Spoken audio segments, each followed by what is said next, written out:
Welcome, fellow night owl, to tonight's tranquil journey through the annals of history.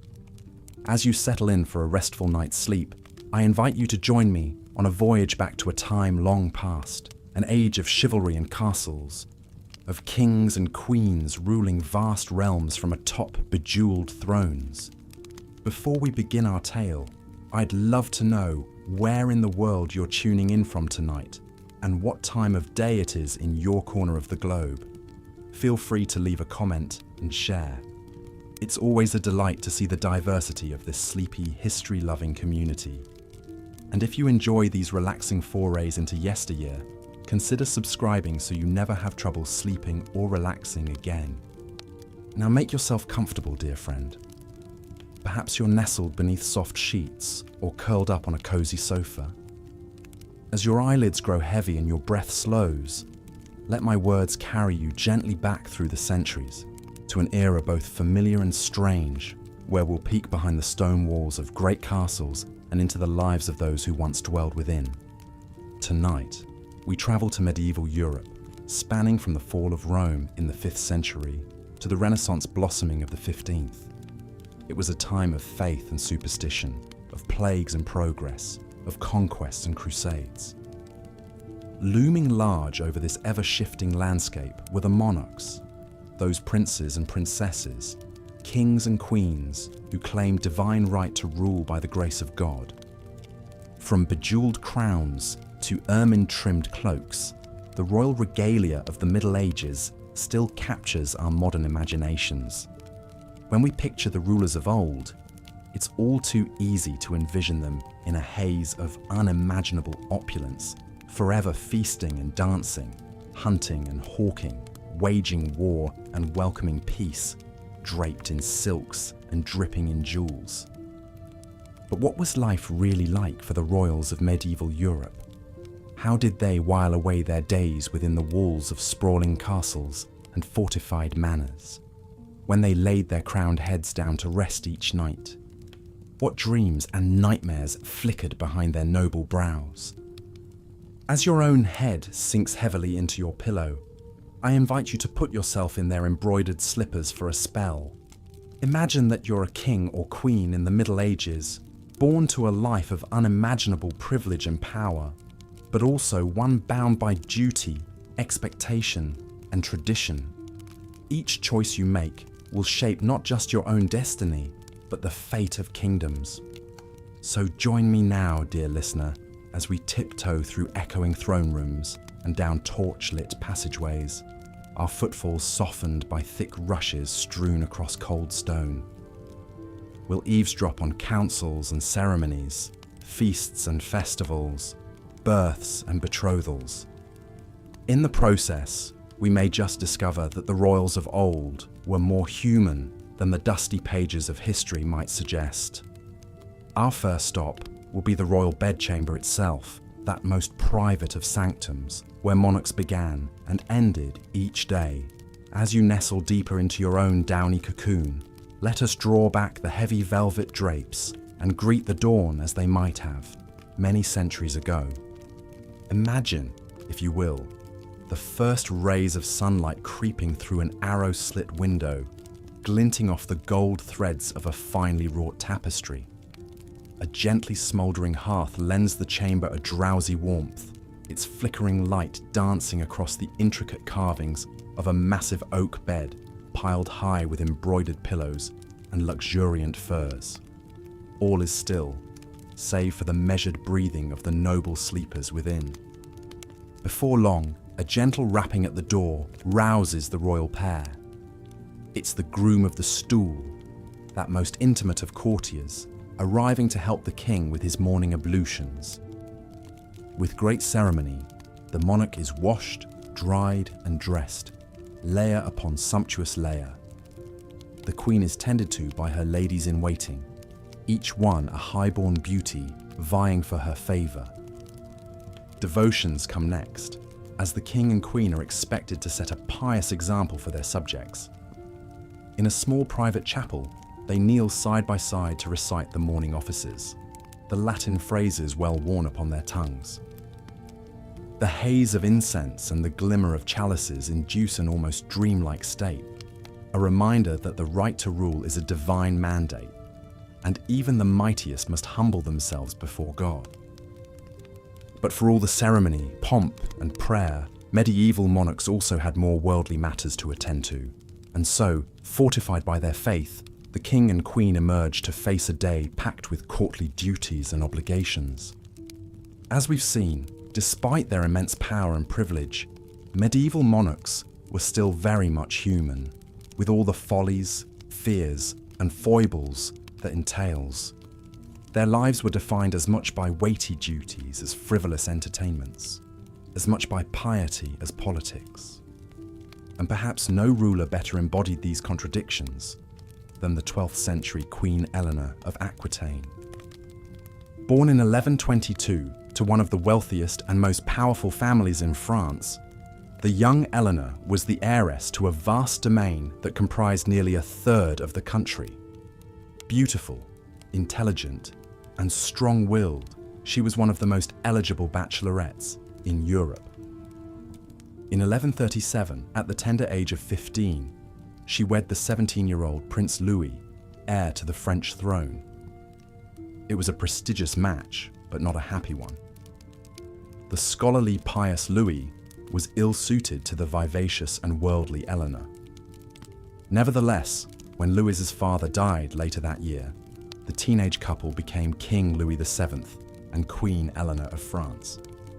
Despite their differences, Eleanor joined Louis on the Second Crusade in 1147, leading a contingent of her own Aquitanian soldiers.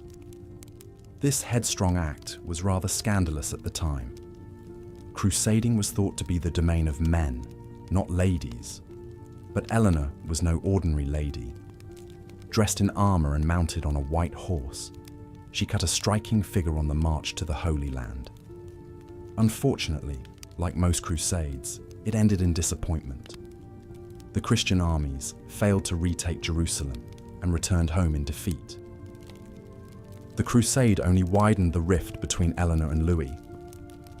They had never been close, but now they could barely stand each other. After 15 years of marriage and 2 daughters, the mismatched couple sought an annulment on grounds of consanguinity, being related by blood, a big taboo for the church. In reality, it was a thin excuse to get out of an unhappy marriage. The Pope granted the annulment in 1152, and at the age of 30, Eleanor found herself single and ready to mingle. She didn't stay single for long, though. Just 2 months after her annulment, Eleanor married the strapping young Duke of Normandy and Count of Anjou, an 18-year-old fellow by the name of Henry Plantagenet. It was a whirlwind romance and a savvy political move. Through their union, Eleanor's lands were joined with Henry's, creating a powerful counterweight to the French crown. But that was just the beginning.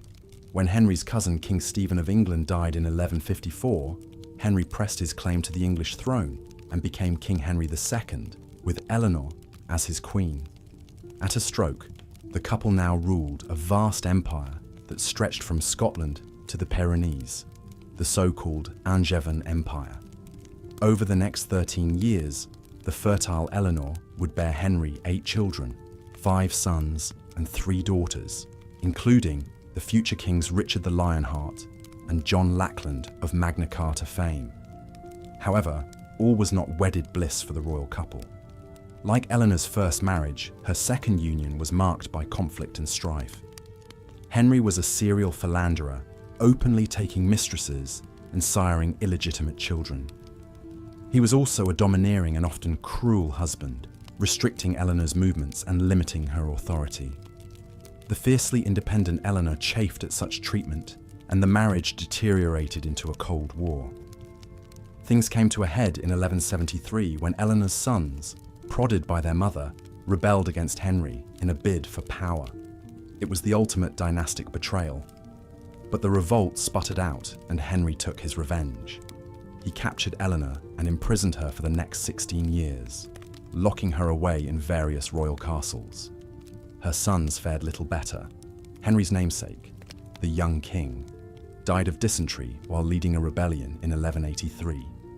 Geoffrey perished in a jousting tournament in 1186. But time and tide wait for no man, not even kings. When Henry himself died in 1189, Eleanor's favourite son Richard ascended to the throne, and one of his first acts was to free his long-suffering mother. At the ripe old age of 67, Eleanor rode out of captivity and returned to the seat of power. With Richard often absent on crusade, Eleanor served as regent for her son, skillfully managing the realm and his ransom when he was briefly held hostage. Even in her twilight years, the indomitable Eleanor remained a force to be reckoned with. When Richard died in 1199, she supported her youngest son John's claim to the crown over his nephew Arthur. At the age of 77, she personally led an army to lay siege to Arthur's supporters, securing the succession for John. She died in 1204 at the monastery of Fontevraud, at the astounding age of 82, an incredible lifespan for that time. In many ways, Eleanor of Aquitaine both reflected and defied the norms for medieval queens. She wielded immense power and wealth, shaping the politics of her age through her marriages and machinations. But she also endured great hardships, from an abusive husband to a 16-year imprisonment. She was a woman who broke the mold, who refused to be constrained by the expectations of her gender or station. A trendsetter and a trailblazer, a crusader and a queen, a mother and a monarch.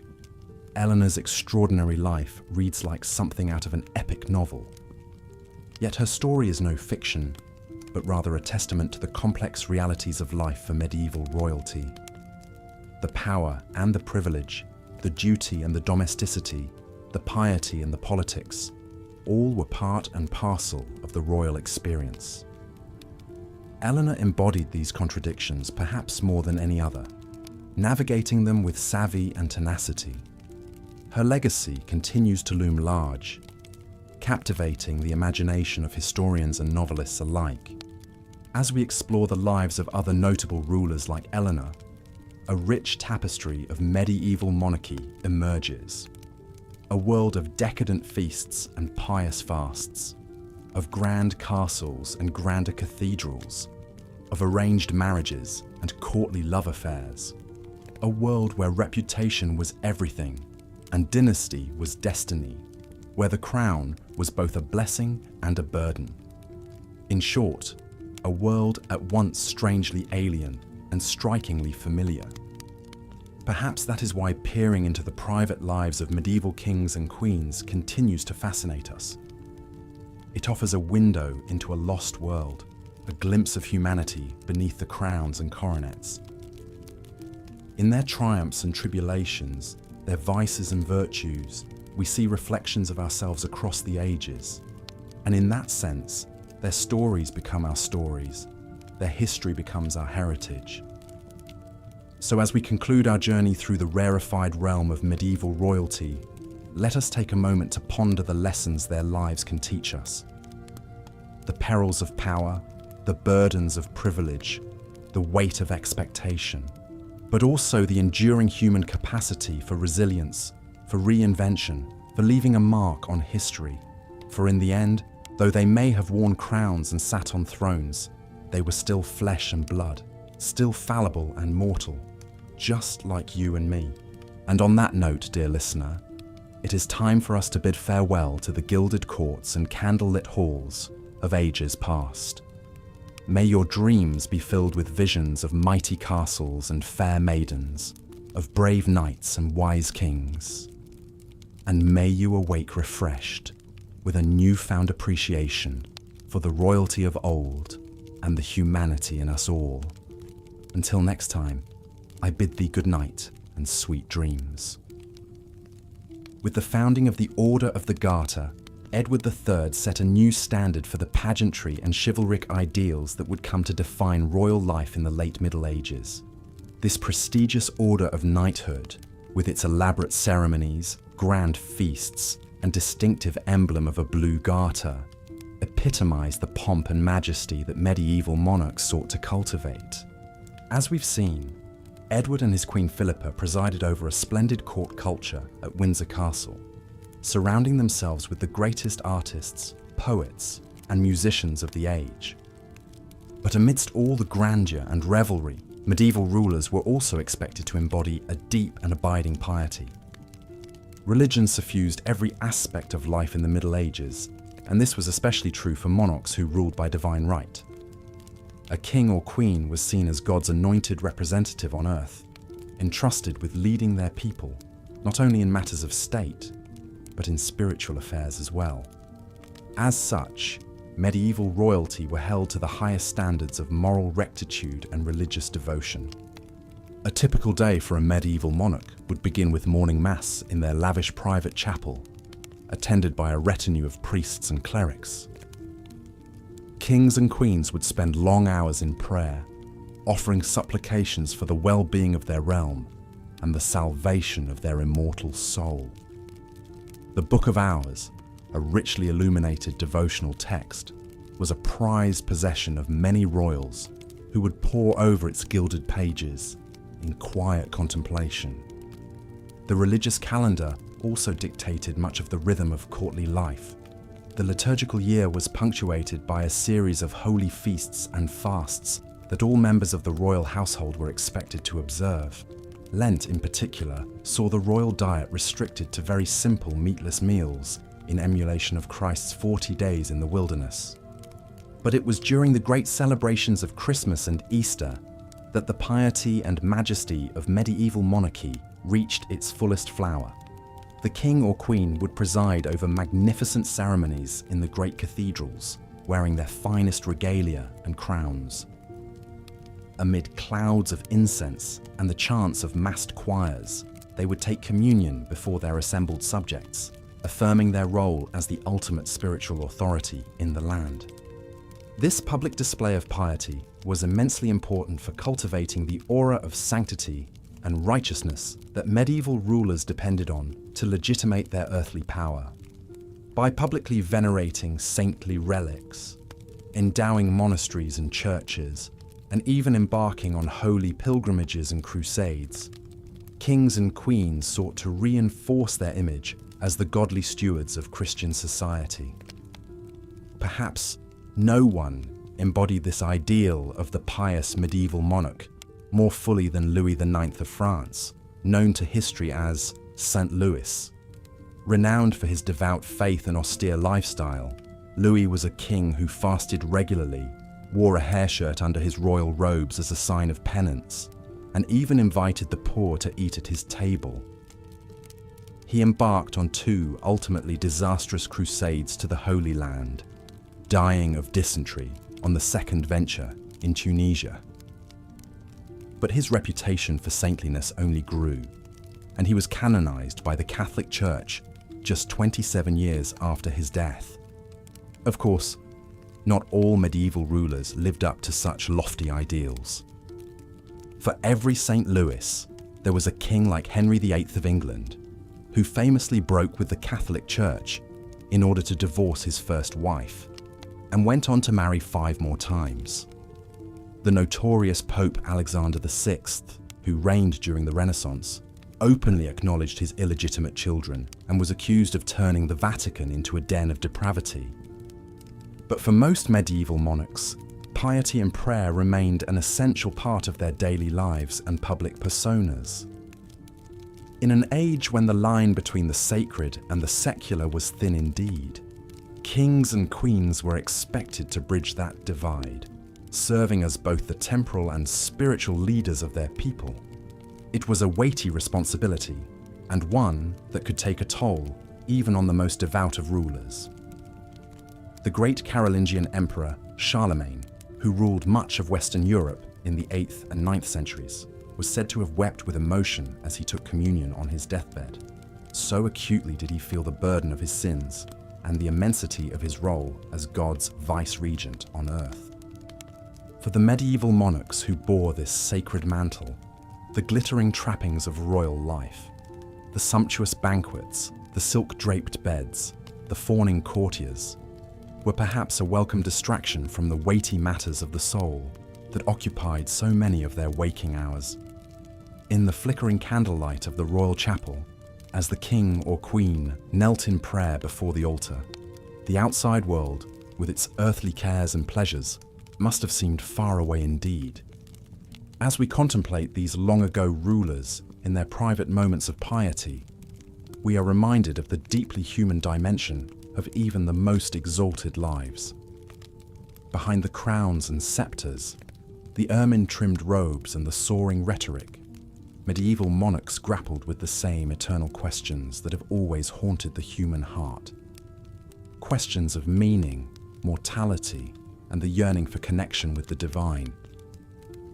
In the tomb-like hush of the great cathedrals where they worshipped, or in the flickering shadows of their own bedchamber, these kings and queens sought solace and guidance from a higher power. And in so doing, they left us a powerful reminder of the enduring search for purpose and transcendence that unites us all across the ages. But even the most pious of rulers could not spend all their days in prayer and contemplation. The business of actually ruling a kingdom called, and medieval monarchs had to navigate a treacherous landscape of competing interests, shifting alliances, and powerful personalities as they sought to maintain their grip on power. Perhaps no one exemplified the shrewd political maneuvering and force of character required of a successful medieval ruler quite like Eleanor of Aquitaine. Born into a wealthy noble family in southwestern France in 1122, Eleanor was one of the most eligible bachelorettes in Europe when she inherited the vast duchy of Aquitaine in her own right at the tender age of 15. Her first marriage, to pious King Louis VII of France, was by all accounts a mismatch of personalities. The worldly and cultured Eleanor found the ascetic Louis unbearably dull, and their relationship soured after she accompanied him on the ill-fated Second Crusade to the Holy Land.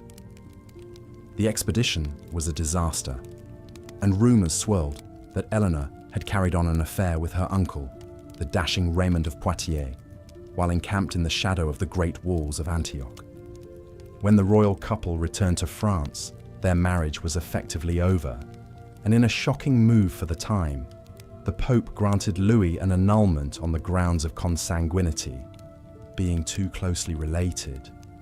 Eleanor, still only 28 years old, suddenly found herself once again the most desirable bride in Christendom. Her next match would prove far more consequential. Just 8 weeks after her annulment, Eleanor married the young Duke of Normandy, who also held vast territories in western France. His name was Henry Plantagenet, and 2 years later he would ascend to the throne of England as King Henry II, with Eleanor as his queen. Together, Eleanor and Henry would preside over a sprawling empire that stretched from the Scottish borders to the Pyrenees Mountains, encompassing all of England and more than half of modern-day France. It was one of the largest and most powerful realms in medieval Europe, and at its centre stood the formidable partnership of Henry and Eleanor. Over the course of their tempestuous 35-year marriage, the royal couple would have 8 children together, including 2 future kings of England, the legendary Richard the Lionheart and his treacherous brother John. Eleanor would serve as regent for her sons when they took the throne, wielding immense power and influence in her own right. But her path to becoming one of the most powerful women in medieval Europe was hardly a smooth one. Eleanor and Henry's marriage was notoriously fractious, marked by infidelities, power struggles, and outright rebellion on the part of their sons, often with Eleanor's backing. In 1173, Eleanor's 3 eldest sons, young Henry, Richard, and Geoffrey, rose up against their father in a bid for greater autonomy and control over their own territories. Eleanor, who had long chafed under Henry's efforts to curtail her authority, sided with her sons in the revolt. But the rebellion was ultimately crushed, and Eleanor was captured while attempting to flee to France. An enraged Henry imprisoned her, keeping his queen under house arrest for the next 16 years. It was only after Henry's death in 1189 that Eleanor was finally freed by her son Richard, now King of England. Despite being nearly 70 years old, she lost no time in reasserting her political influence. When Richard set off on the Third Crusade shortly after his coronation, Eleanor served as regent in his absence, governing England with a firm hand. She would go on to outlive both Richard and his successor John, dying in 1204 at the remarkable age of 82. Eleanor's long and tumultuous life offers a fascinating glimpse into the complex realities of power and gender in the medieval world. As a woman who wielded immense influence in her own right, as a wealthy heiress, queen consort, regent, and mother of kings, Eleanor defied many of the constraints placed on her sex in an intensely patriarchal society.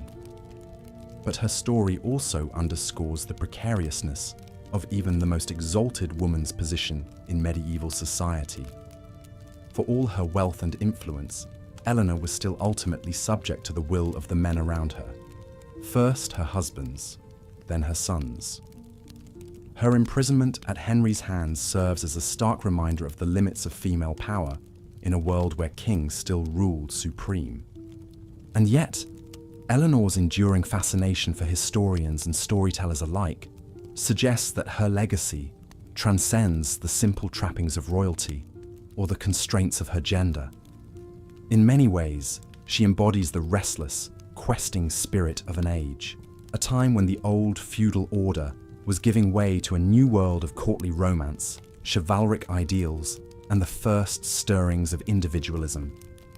As a patron of the arts and a leader of the courts of love, grand assemblies where the conventions of courtly romance were celebrated and codified, Eleanor helped to shape the cultural ideals that would define the High Middle Ages. Her influence can be seen in everything from the love poetry of the troubadours to the soaring cathedrals and illuminated manuscripts that still take our breath away today. In Eleanor's story, we see a woman who grappled with the great questions of her age, questions of power, faith, love, and duty, and who left an indelible mark on the world she inhabited. Hers is a tale of ambition and intrigue, of passion and politics, of the struggle to assert oneself in a world that was not always kind to strong-willed women. But it is also, in the end, a deeply human story, a reminder that even the most towering figures of history were flesh and blood people, with all the flaws and foibles that entails. In the flickering candlelight of a long-ago castle chamber, we can imagine Eleanor as she might have been in a rare moment of repose, a woman of indomitable spirit and fierce intelligence, yet still subject to the same yearnings and vulnerabilities that have always animated the human heart. As we drift off to sleep, let us dream of Eleanor and her world, a world of crenellated battlements and fluttering banners, of soaring cathedrals and scented gardens, of love and war and the eternal dance of power. And let us remember too that the great sweep of history is ultimately woven from the countless strands of individual lives, each one a story waiting to be told, a legacy waiting to be remembered in the stillness of the night. As we've seen, the lives of medieval monarchs were steeped in extravagance and pageantry, yet also heavily circumscribed by rigid expectations and weighty responsibilities. For all the grandeur of their castles and courts, kings and queens faced a daily existence that was in many ways far from enviable. Take Eleanor of Aquitaine, for instance. Born into wealth and privilege as the heiress to a vast duchy, she became Queen of France at the tender age of 15, upon her marriage to King Louis VII. The young couple embarked on the ill-fated Second Crusade together, a grueling journey across thousands of miles that ended in military failure and personal estrangement. After 15 years of marriage and the birth of 2 daughters, Eleanor and Louis's union was annulled on grounds of consanguinity. But Eleanor's story was far from over. Just 8 weeks later, she married the young Duke of Normandy and Count of Anjou, who shortly thereafter ascended the throne as King Henry II of England. As queen once again, Eleanor proved a formidable political presence, governing England as regent during Henry's long absences and bearing him 8 children, including the future kings Richard the Lionheart and John Lackland. Yet for all her power and influence, Eleanor's life was tumultuous and constricted by the politics of the day. Her marriage to Henry grew increasingly fractious, and she eventually incited her sons to rebel against their father, a transgression for which she spent 16 years under house arrest. In the end, she outlived both her husbands and all but 2 of her 10 children, dying at the ripe old age of 82 as the Queen Mother and one of the great survivors of the age. Eleanor's remarkable tale highlights the precarious position in which even the most blue-blooded of medieval women found themselves. Subject to the authority of fathers, husbands, and sons, queens could wield significant influence from behind the scenes, but always at the risk of censure or punishment for overstepping their bounds. The personal was deeply political, and a royal woman's choice of spouse or ability to produce heirs could spell the difference between dynastic glory and ruin. This was certainly the case for Empress Matilda, the daughter of England's King Henry I. Groomed for greatness from a young age, Matilda was married off to the Holy Roman Emperor as a teenager, and later recalled to England to be named her father's heir after the death of her brother in a shipwreck. But the barons balked at accepting a woman as their ruler, and when Henry died, Matilda's cousin Stephen of Blois rushed to seize the throne, plunging England into a nearly 20-year civil war known as the Anarchy.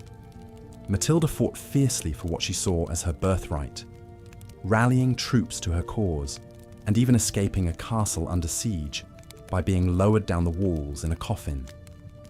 She came tantalizingly close to the crown, entering London in triumph and preparing for her coronation. But the fickle citizens soon turned on her, and she was chased out of the city, never to return. In the end, Matilda was forced to settle for seeing her son, the future Henry II, recognised as Stephen's successor, a diplomatic resolution to England's turmoil, but a personally disappointing outcome for a woman who had fought so long and hard to be queen in her own right. The stories of Eleanor and Matilda offer a poignant reminder of the limitations medieval women faced, even at the very apex of society. Queens and empresses might accrue fabulous wealth and wield considerable influence, but their agency was always contingent on the forbearance of the men around them. In a world where martial prowess was the ultimate source of authority, female rulers were only ever regents or intercessors, never truly secure on their thrones. Yet if the political sphere was largely closed off to them, medieval royal women could and did find other outlets for their ambitions. Many carved out significant roles for themselves as patrons of the arts, commissioning magnificent works of art and architecture to adorn their palaces and glorify their memories.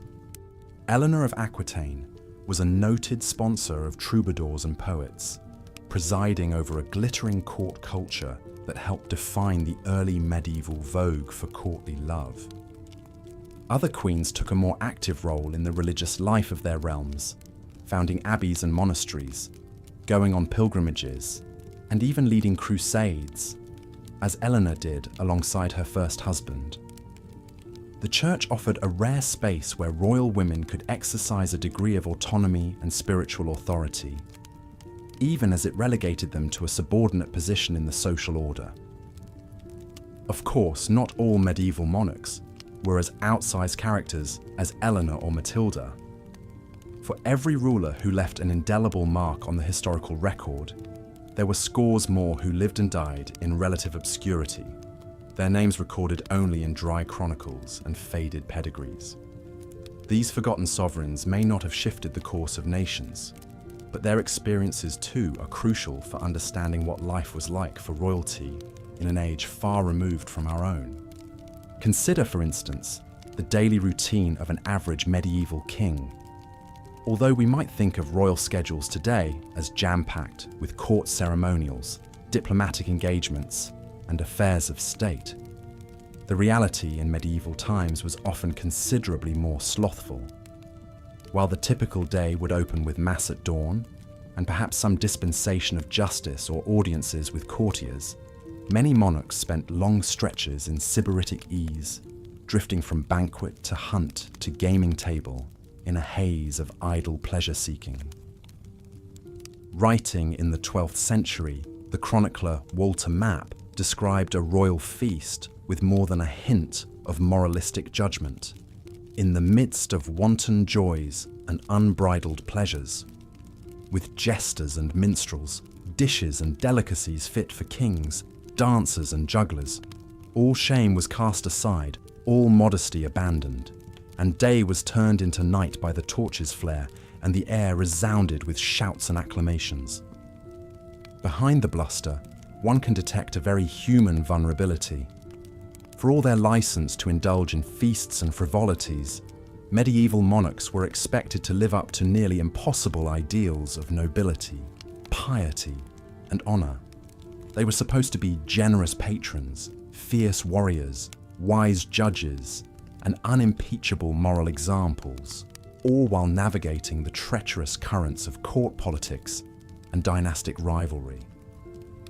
It's little wonder that so many sought refuge in life's fleeting pleasures or clung to the comforts of religion. At the end of the day, perhaps that is what is most striking about the medieval monarchical experience. Not its distance from our own, but its fundamental humanity. Peeling back the ermine robes and shining crowns, one finds people not so different from ourselves. Individuals struggling to reconcile duty and desire, to make their mark on the world while playing the hands they were dealt by fate and circumstance. In a society as rigidly hierarchical as medieval Europe, it could be tempting to see royalty as superhuman paragons, blessed by birthright to glide far above the common run of cares and woe. But examine their lives more closely, and a different picture emerges. One of real men and women shouldering heavy burdens and harboring quiet dreams, much like any of us today.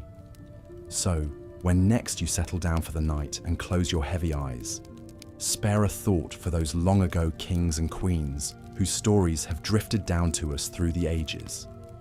Imagine yourself behind the high stone walls of a draughty castle bedchamber, feeling the weight of the crown as your head sinks into the pillow. Dream yourself into their world of ceremony and intrigue, languor and longing, and ponder for a moment how much has changed and how much remains the same. As we've seen, the lives of medieval monarchs were shaped by weighty responsibilities and grand displays of power. But perhaps no ruler exemplified the precarious nature of royal authority quite like the 12th century Empress Matilda. Born in 1102 to King Henry I of England and Matilda of Scotland, the young princess enjoyed a privileged upbringing befitting her noble status. She was married at just 8 years old to Henry V, the Holy Roman Emperor, in a lavish ceremony that sealed an important political alliance. At the imperial court in Germany, Matilda thrived. She quickly adapted to the language and customs of her new home, impressing others with her poise and intellect. The teenage empress traveled extensively with her husband, even accompanying him on military campaigns in Italy. Sadly, Henry V died suddenly of illness in 1125, leaving 23-year-old Matilda a widow. With no children of her own, she returned to the English court of her father. King Henry I doted on his only surviving legitimate child. He named Matilda as his heir and forced his barons to swear fealty to her, an unprecedented move, as a woman had never ruled England in her own right before. To bolster her claim, Henry arranged Matilda's marriage to the powerful Geoffrey of Anjou in 1128. The union produced 3 sons, including the future King Henry II. But storm clouds were gathering. Many of England's barons resented the idea of a female sovereign, and Matilda's haughty demeanour at court did little to endear her to would-be subjects. When Henry I died in 1135, the stage was set for a showdown over the royal succession. The king's nephew Stephen of Blois quickly crossed the Channel, seized the crown for himself, and was recognised as ruler by the English church. Matilda was incensed, with her husband Geoffrey she rallied supporters to her cause and launched an invasion of England in 1139. The perils of the monarchical life were laid bare as a bitter civil war erupted. For over a decade, the realm was consumed by bloody conflict and shifting alliances as Matilda battled her cousin Stephen for the throne. The period came to be known as the Anarchy. Despite her tenacity, the Empress struggled to win a decisive victory. Her forces captured Stephen in battle in 1141, and Matilda briefly took control of the government. But a series of strategic blunders and her imperious rule alienated erstwhile allies. A popular uprising drove Matilda out of London before her planned coronation. As the war dragged on, the people suffered immensely from the breakdown in law and order. In the end, neither Matilda nor Stephen would truly prevail. The anarchy ended in 1153 with the Treaty of Winchester, which allowed Stephen to keep the throne, but named Matilda's young son Henry as his successor. The following year, Stephen's death cleared the way for Henry II to finally restore stability to England. Matilda's decades-long fight to secure her royal inheritance was over.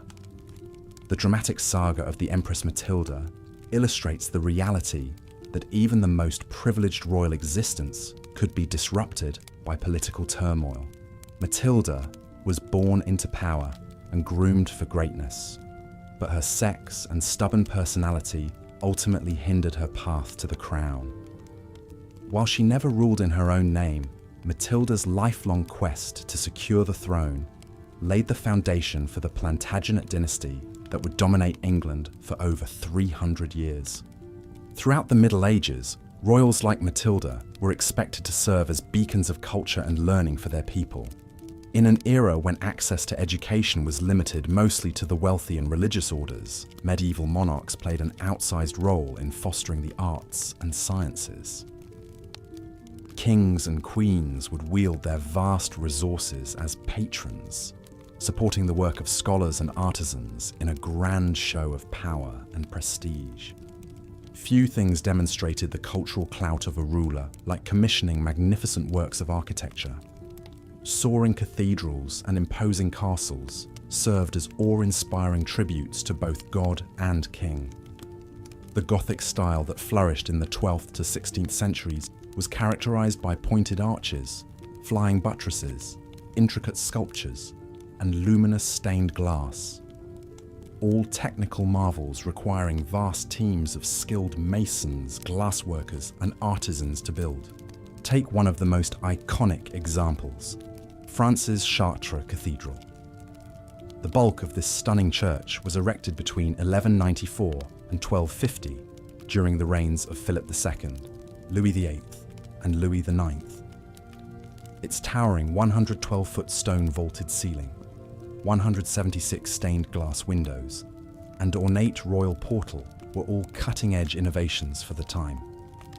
As many as 300 artisans might have labored continuously over decades to construct this Gothic masterpiece. Of course, no less impressive were the projects royals commissioned for their own residences. Sprawling palaces and fortified castles were built and expanded over centuries, each new generation of rulers adding their own flourishes. The famed Palace of Westminster in London started as a humble 11th century dwelling for Anglo-Saxon kings.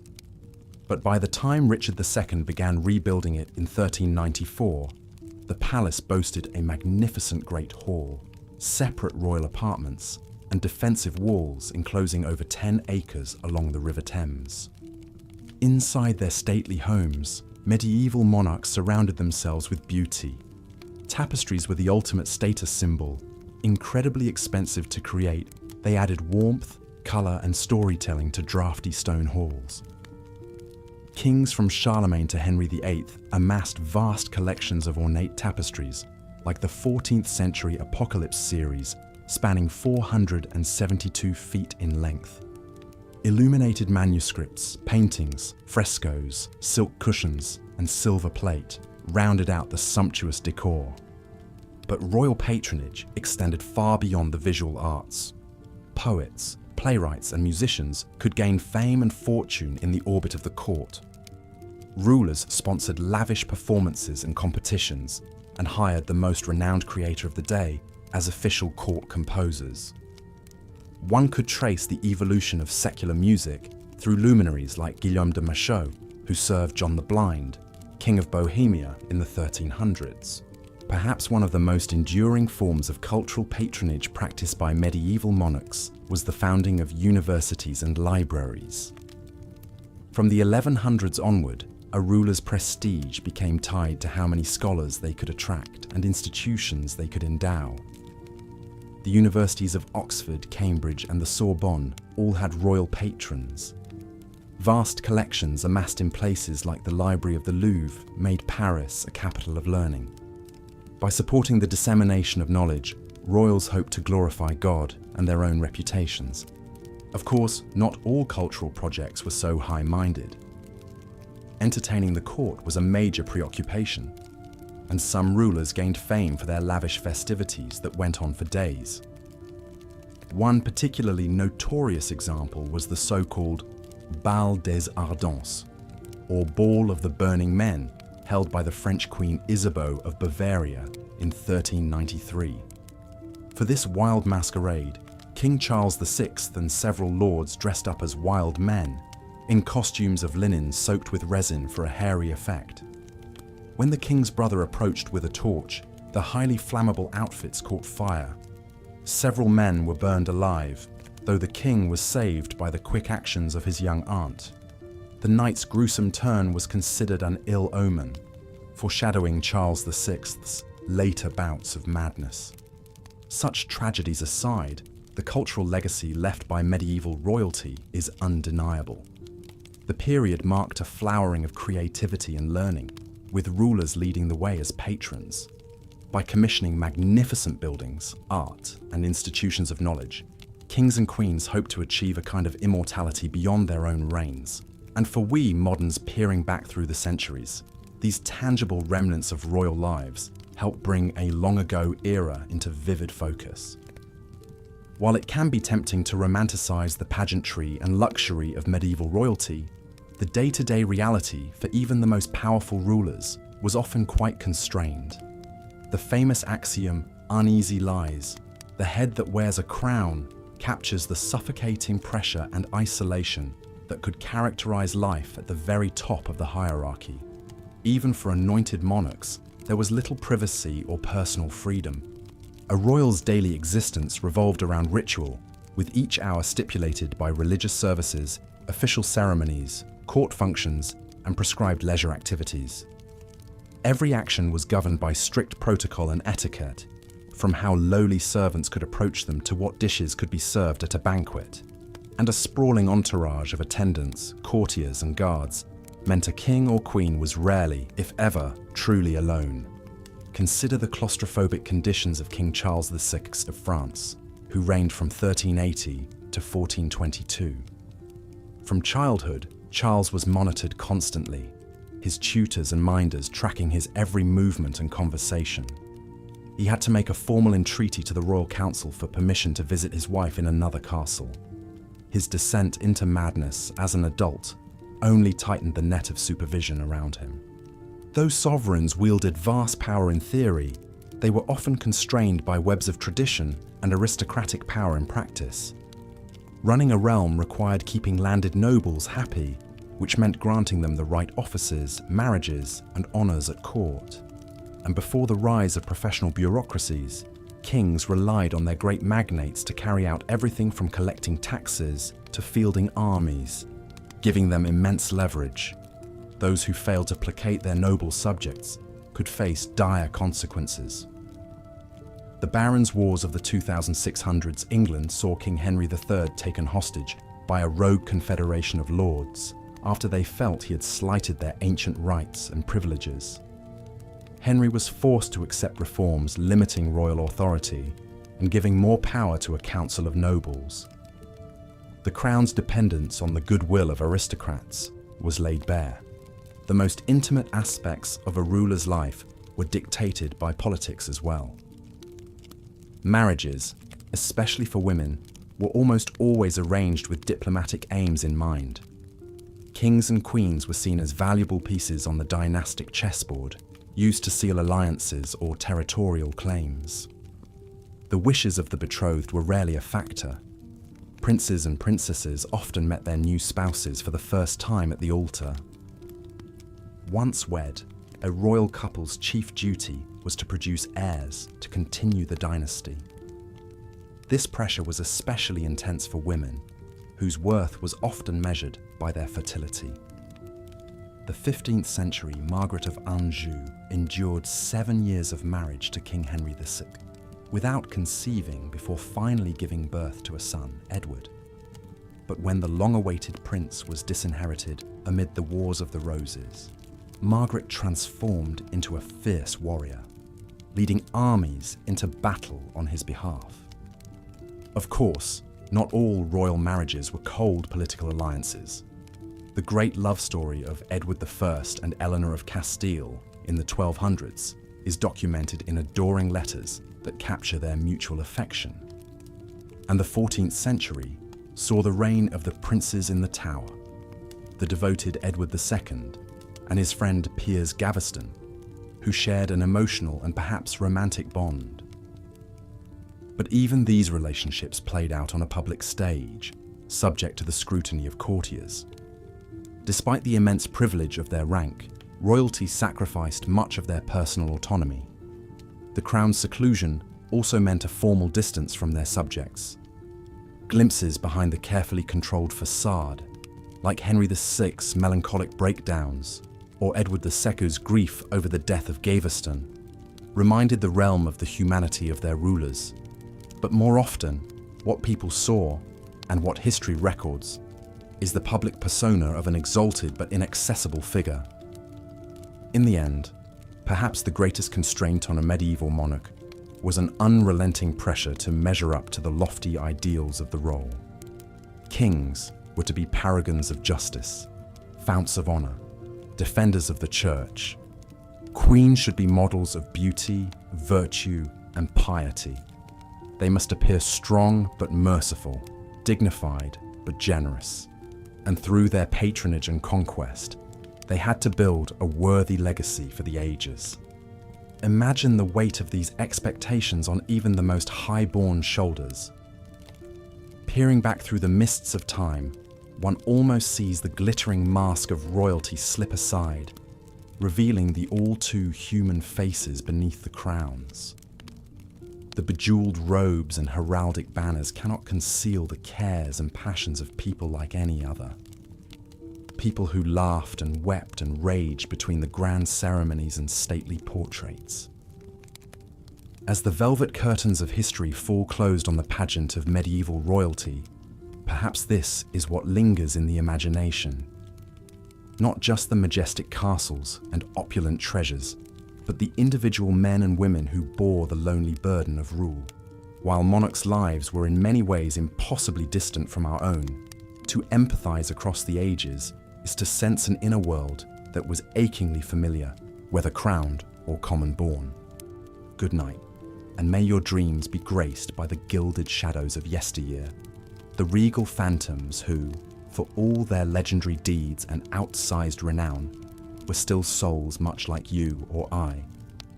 Rest now and ponder what life was truly like for those who reigned so long ago, in an era lost to antiquity, but not beyond our imagining.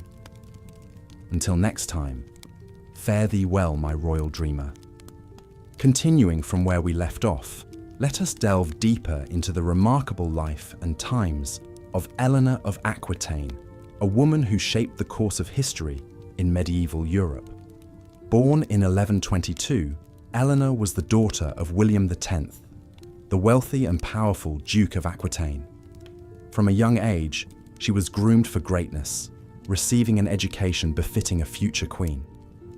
She learned to read and write, a rare accomplishment for a woman in those times, and was tutored in languages, music, and the arts of courtly love. At the tender age of 15, Eleanor's life took a dramatic turn when her father died unexpectedly on a pilgrimage to Santiago de Compostela. As the eldest of his two daughters, Eleanor inherited the vast Duchy of Aquitaine, making her the most eligible bride in Europe. Suitors from far and wide sought her hand in marriage, vying for the chance to control her immense wealth and territory. In the end, it was Louis VII, the young King of France, who won Eleanor's hand. They were married in 1137, just a few months after Louis had ascended to the throne. At first, the union seemed a happy one, with Eleanor bringing a much-needed infusion of wealth and culture to the French court. She introduced the troubadour tradition of courtly love, sponsoring poets and musicians who sang of chivalry and romance. But despite their auspicious beginnings, Eleanor and Louis's marriage soon began to fray.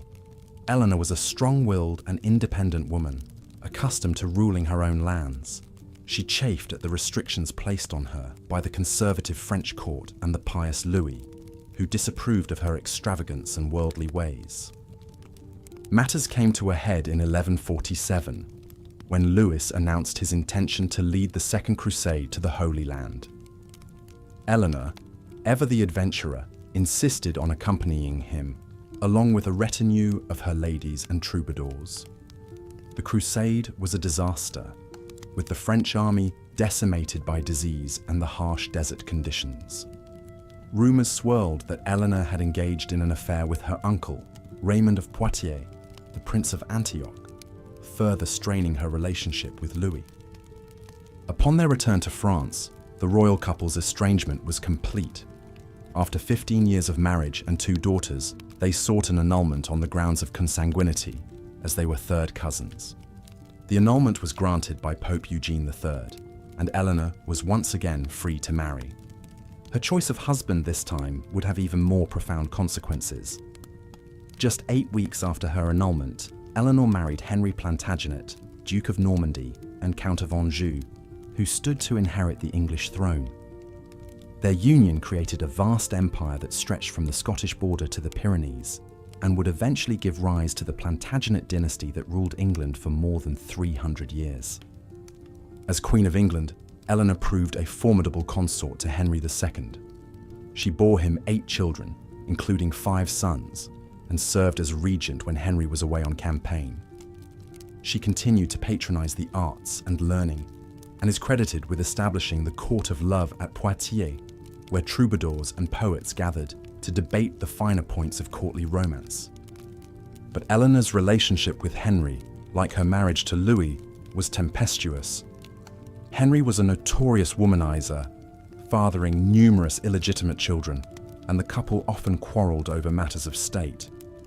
In 1173, Eleanor's sons, led by the eldest Henry the Young King, rebelled against their father, seeking greater power and autonomy.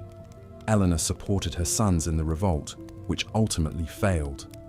As punishment, Henry had Eleanor imprisoned for the next 16 years, moving her from castle to castle to prevent any further plots. It was not until Henry's death in 1189 that Eleanor was finally released from captivity. By then, she was 67 years old, but her indomitable spirit was undiminished. She outlived Henry by 15 years, serving as a trusted advisor to her sons Richard I and John, who both became kings of England. She undertook diplomatic missions, negotiated treaties and alliances, and even traveled to Spain to choose a bride for her grandson, the future Louis VIII of France. Eleanor's legacy as a patron of the arts and a champion of courtly love endured long after her death in 1204, at the ripe old age of 82. The troubadour tradition she helped to establish spread throughout Europe, influencing poetry, music, and literature for centuries to come. Her descendants, the Plantagenets, would go on to shape the course of English history, giving rise to such legendary figures as Edward I, Edward III, and Richard III. In many ways, Eleanor of Aquitaine epitomized the contradictions and complexities of life for medieval royalty. She was a woman of immense power and influence, yet she was also subject to the whims and desires of the men in her life. She was a patron of the arts and a champion of courtly love, yet she was also a shrewd political operator who used her wealth and connections to advance her own interests. and those of her children. Through her long and eventful life, Eleanor navigated the treacherous waters of medieval politics with skill and determination, leaving an indelible mark on the history of England and France. She remains a fascinating figure to this day, a woman who defied the conventions of her time and left a legacy that endures more than 800 years after her death. As we move on to explore other aspects of royal life in medieval times, it's worth keeping Eleanor's story in mind. Hers was a life of privilege and power, yet also one of great challenges and adversity. In her triumphs and her struggles, she reflects the larger themes and trends that shaped the lives of medieval monarchs, from the weighty responsibilities of rulership to the personal sacrifices and compromises that came with the crown. So let us now turn our attention to those responsibilities and sacrifices and examine more closely the unique lifestyle of royalty in the Middle Ages. As we do so, we may find that the glittering facade of wealth and privilege conceals a more complex and often troubling reality, one in which even the most powerful rulers were subject to forces beyond their control. As the sun rose over the medieval landscape, the day began for the monarchs and their household. The first order of business was usually religious devotion. Kings and queens were expected to be paragons of piety, attending daily mass and spending hours in prayer each day. Many had private chapels within their lavish residences, where they could worship in quiet contemplation, attended by priests and ladies in waiting. Religion suffused every aspect of a medieval ruler's life. The Queen's Day often revolved around the royal children. Most queens bore many offspring, as a large family was seen as a blessing and a safeguard for the dynasty. But childbirth was perilous in an age before modern medicine. Queens frequently died in childbed, as did infants and young children. Those princes and princesses who survived enjoyed a privileged but often short childhood.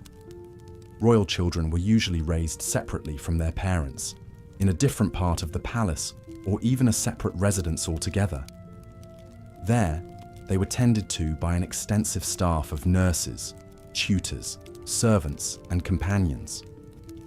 A princess would learn domestic skills like needlework, as well as dancing, music, and social graces. Education for princes was rather more expansive, including military training, as well as academic subjects like languages, mathematics, law, and history. All were rigorously schooled in religion and courtly etiquette. But perhaps the most important lessons were in dynastic politics. From an early age, royal children knew their marriages would be arranged for political reasons, to cement alliances or bring powerful territories under the family's influence. Romance was a luxury that royalty could rarely afford. Some royal children were engaged while still in the cradle, their personal happiness a small matter compared to the good of the realm. One famous example of a childhood betrothal that shaped history was that of Eleanor of Aquitaine. Born around 1122, Eleanor was the eldest daughter of William, Duke of Aquitaine, who possessed the largest and richest province in what is now France. The willful and high-spirited Eleanor became his heiress and was much sought after as a bride. She married the future King Louis VII of France when she was only about 15 years old. Beautiful, wealthy, and strong-minded, Eleanor was not content to be a demure queen consort. When her pious husband Louis joined the Second Crusade in 1147 to fight in the Holy Land, Eleanor shocked many by insisting on going with him. Accompanied by hundreds of her ladies, the queen set out in high style, wearing armor and carrying a lance. But the crusade did not go well for the French, and Louis and Eleanor's marriage became strained, not least because she failed to produce a male heir. Matters came to a head after they returned, and Eleanor sought an annulment on grounds of consanguinity, or being too closely related. The embarrassed Louis agreed, and their marriage was dissolved in 1152, leaving Eleanor single and in possession of her huge inheritance from Aquitaine. Being a great heiress made Eleanor a prime catch on the medieval marriage market. She soon wed a dynamic young nobleman named Henry, who 2 years later would ascend to the throne of England as Henry II. By him, Eleanor bore 8 children, including 5 sons, 2 of whom would become kings in their turn. But as Eleanor aged, her relationship with the explosive and philandering Henry deteriorated. After Eleanor supported a rebellion by their sons against Henry, the furious king had the Queen placed under house arrest, where she remained for over a decade. In the first year of her confinement, 1173, Eleanor's eldest surviving son, known to history as Richard the Lionheart, once again rebelled against his father Henry. Richard, his mother's favourite, may have been emboldened knowing Eleanor supported his claim. He went to war alongside his younger brother Geoffrey, and at one point, the sons actually took their own father prisoner. But Henry finally subdued the rebellion, only agreeing to free Eleanor after Richard submitted and begged for forgiveness. Throughout her long imprisonment, Eleanor remained a strong influence over her sons, fueling their ambitions and giving advice through letters. When Henry II finally died in 1189, Richard ascended to the throne, and his first act as king was to order his beloved mother released. On Richard's departure for the Third Crusade, he installed Eleanor as Regent of England, allowing her to wield power openly for the first time. As regent, and during Richard's long absences and captivity abroad, Eleanor worked tirelessly to raise his ransom, negotiate with the Pope on his behalf, and help rule his territories, travelling ceaselessly across England and France. The indomitable Eleanor lived to the remarkable age of 82, having spent her final years in her favourite abbey, Fontevraud. Eleanor was a shining example of how a medieval queen could carve out a significant sphere of influence despite the constraints placed upon women in her time. She cultivated an image of herself as a cultured patron of the arts, and indeed the tradition of courtly love, poetry flourished at her court, where Eleanor encouraged troubadours to write verses extolling the virtues of noble ladies. But Eleanor was an exception in many ways. For most medieval queens, their chief duty was to provide the king with male heirs. Sons were infinitely preferred over daughters to inherit the throne and carry on the family dynasty. Bearing healthy children was such an essential queenly role that infertile queens were frequently cast off, their barrenness seen as a curse or judgment from God. The pressure on queens to procreate meant that many royal women were almost constantly in a cycle of pregnancy, childbirth, and recovery for most of their fertile years. But they were also expected to preside gracefully over court festivities, even when in a delicate condition. And of course, the rigours of childbirth itself were a recurring danger that claimed many royal mothers and babies. This was the case for Queen Philippa of Hainault, wife of King Edward III of England. Philippa was a devoted consort who provided Edward with many children, including 5 sons who lived to adulthood. She held the reins of government as regent for Edward during his long military campaigns abroad. Beloved for her kindness and piety, Philippa was an ideal medieval queen. But bearing so many royal children ultimately cost Philippa her life. She died at age 55 in August 1369, days after giving birth to her 14th child. Edward was devastated by the loss of his queen, and she was deeply mourned by her people. Her grandson would one day inherit the throne as the ill-fated Richard II. While sons were the most coveted royal offspring, a medieval king also hoped for at least one daughter, who could be married off to a rival ruler to seal a peace treaty or secure an alliance. Daughters were useful dynastic bargaining chips in the unending game of feudal realpolitik. The marriage contract of a princess was often hammered out through months of tense negotiations, with every clause and condition painstakingly spelled out, and her dowry a matter of fierce haggling. Once wed, she was expected to loyally promote her birth family's interests in her new land. Queens who failed in this risked being branded traitors or worse. Most royal daughters, knowing no other way of life, accepted their fate stoically, doing their dynastic duty. A few long-suffering wives even came to love their husbands.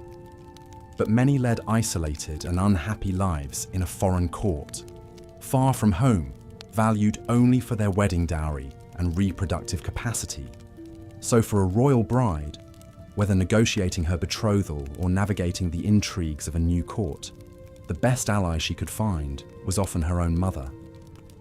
Queens worked tirelessly to advance the marriages of their children, calling in favours, smoothing over conflicts, and plotting against rivals.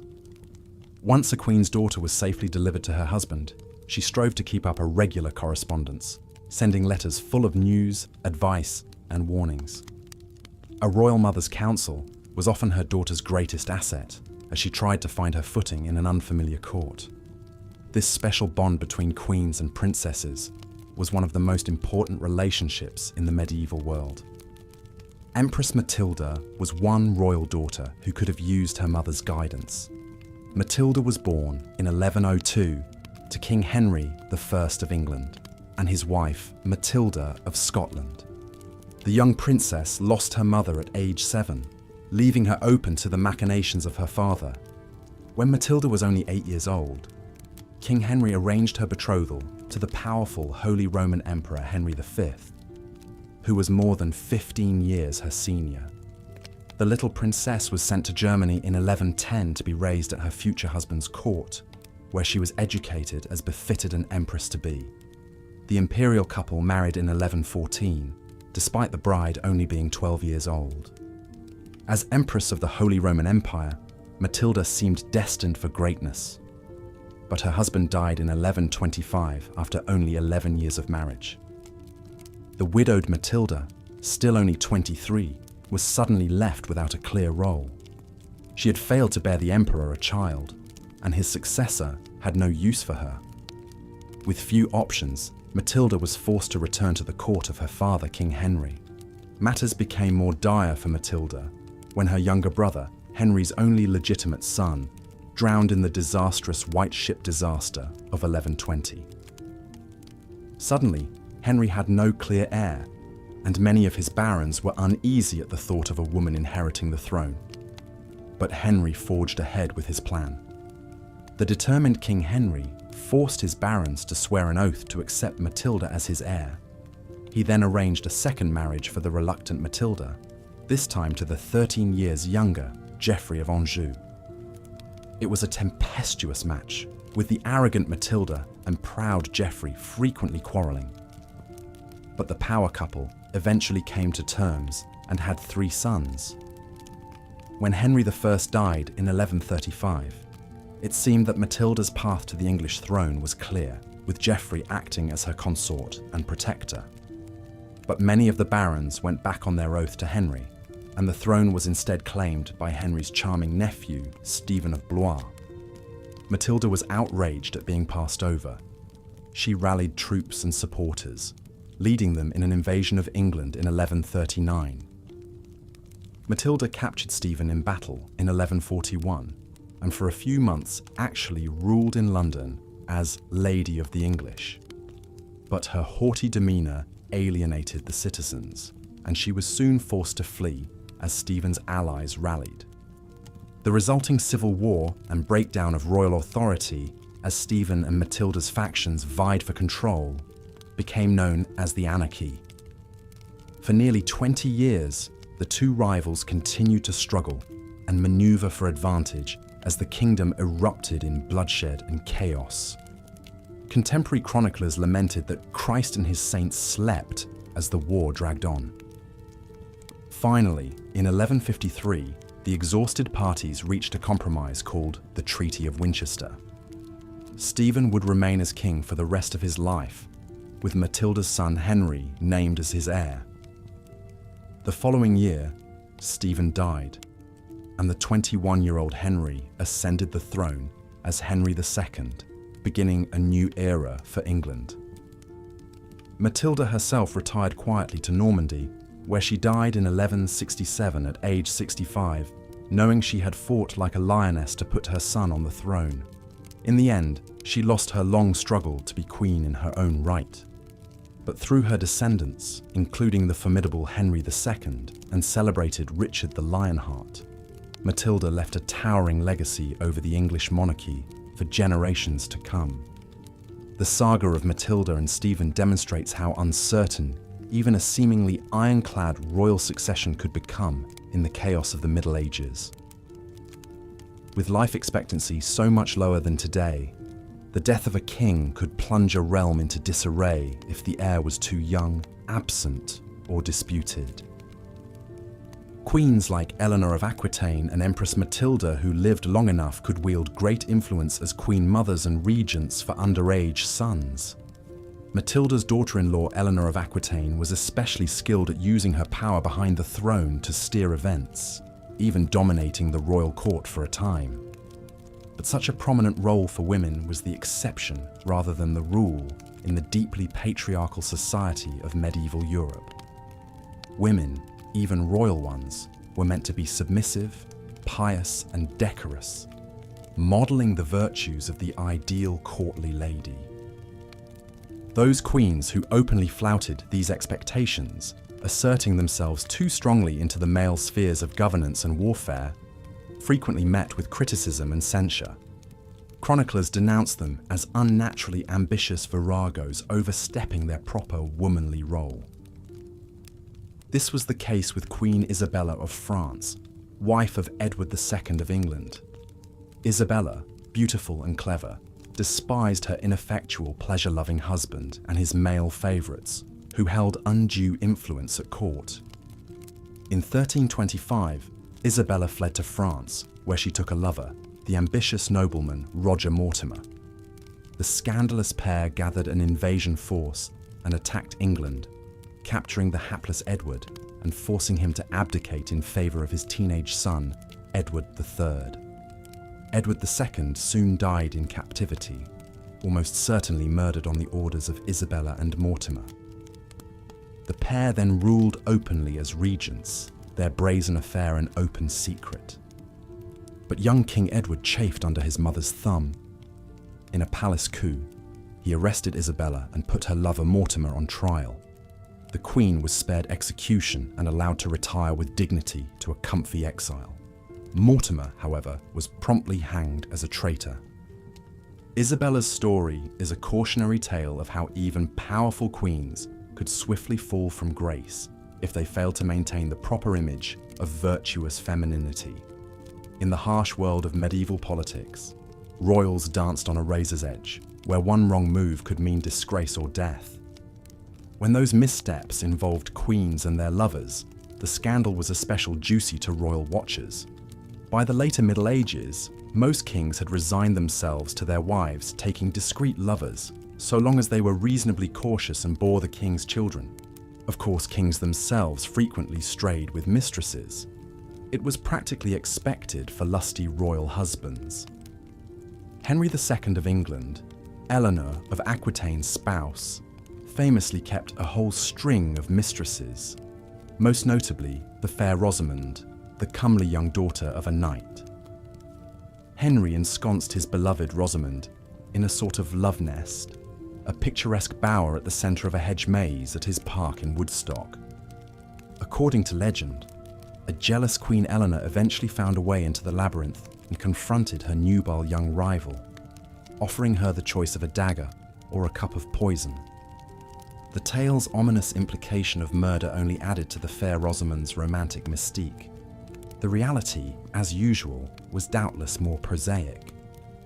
Some historians believe Rosamond may have become a nun with Eleanor's knowledge, as a respectable way to remove her from the royal court. In any case, Rosamond apparently died of natural causes, as a charitable foundation was later established at Godstow Abbey in her name. The enduring legend of Rosamond and Eleanor demonstrates how tales of courtly love, with adulterous passions, jealous rages and tragic endings, so captivated the imaginations of medieval nobility. Such scandalous romances whether real or embellished, were the favourite gossip around palace fireplaces and banquet tables. So, where did medieval royals do most of their philandering and politicking? Much of it occurred at their favourite royal residences and power bases. Kings, queens, and their courts were always on the move between castles, keeping an eye on their far-flung domains. The great royal domiciles of the Middle Ages were not just military fortifications, but also political nerve centres and stages for court pageantry and intrigue. The mightiest castles boasted concentric rings of stout walls, towers, baileys and keeps, plus lavish living quarters decked out in rich tapestries, fine furnishings and precious plate. A splendid example was William the Conqueror's White Tower, begun in the 1070s, the first and largest building at the Tower of London complex. Though meant to dominate and intimidate William's new English subjects, the White Tower also functioned as a showy royal residence, complete with a magnificent great hall, stately apartments, and a lovely chapel. Many exquisite examples of medieval royal apartments still survive today. One of the most opulent was the Palais de la Cité in Paris, the main seat of the French monarchy from the 10th century until Charles V moved the court to the Louvre in the 1360s. The Palais de la Cité was a vast complex combining a fortress, a prison, law courts, and a dazzling royal residence. At its heart was the sumptuous Grande Salle, a hypostyle hall with soaring vaults supported by colourful marble columns. The vault was painted a deep, inky blue, dotted with golden fleurs-de-lis, evoking the night sky. Magnificent statues of French kings lined the walls, staring down regally at courtiers and visitors.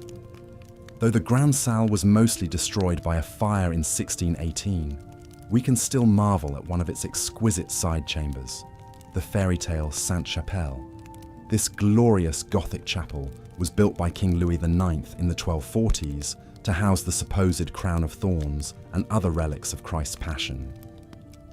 The Sainte-Chapelle is famed for its dazzling stained glass windows, an ethereal expanse of luminous jewel tones soaring nearly 100 feet above the marble floor. Brilliantly hued scenes from the Old Testament and Passion cycle mesmerize the eye, awash with glowing. Life for royalty in medieval times was a world unto itself, set apart from the toil and concerns of the common people. While the lives of kings and queens were undoubtedly privileged, full of luxury and power beyond imagining for most, they also carried heavy burdens and weighty expectations. Their daily routines were marked by strict ceremony, onerous duties, and constant public scrutiny. The royal lifestyle was at once decadent and demanding, a glittering facade masking very human struggles within. Perhaps no monarch better embodies the paradoxes of royalty than Queen Philippa of England, devoted wife of Edward III and mother to no less than 12 children. Born a noblewoman of Hainaut, now in modern Belgium, the young Philippa came to England at just 13 to be wed to the 15-year-old Edward. It was an arranged match, like most royal marriages then, intended to secure a political alliance between their two lands. Yet despite its pragmatic origins, the union would blossom into a deeply loving and influential partnership. Edward and Philippa's marriage was a pillar of strength during a tumultuous time for the English crown. Not long after taking the throne, Edward embroiled England in what would become the 100 Years' War, staking a tenuous claim to the French crown through his mother. As he led armies across the Channel year after year, Philippa often served as regent in his stead, capably governing the realm. She earned widespread respect for her wisdom, grace and charity, a trusted queen who embodied the ideals of the age. But Philippa's life was far from the tranquil domesticity enjoyed by her humblest subjects. When not holding court or reviewing matters of state, she was frequently pregnant, confined to her chambers for long stretches. Childbirth was a perilous affair even for queens, and not all of Philippa's babies would survive infancy. Those who did faced an upbringing of rigid formality, every moment structured and supervised. the natural rambunctiousness of childhood tamed by decorum. Exhausting as this cycle of child-rearing was, it was also Philippa's chief duty and a source of dynastic pride. Her sons would go on to be the famed Black Prince and the powerful John of Gaunt. Her daughters she raised to be gracious and capable queens. In an age when the primary role of royal women was to secure the succession, Philippa excelled. Yet she strove to be more than a queen. She made herself a true partner to Edward and an influential force in her own right. When not consumed by matters of state or family, Philippa embraced the refined pastimes and pageantry of court.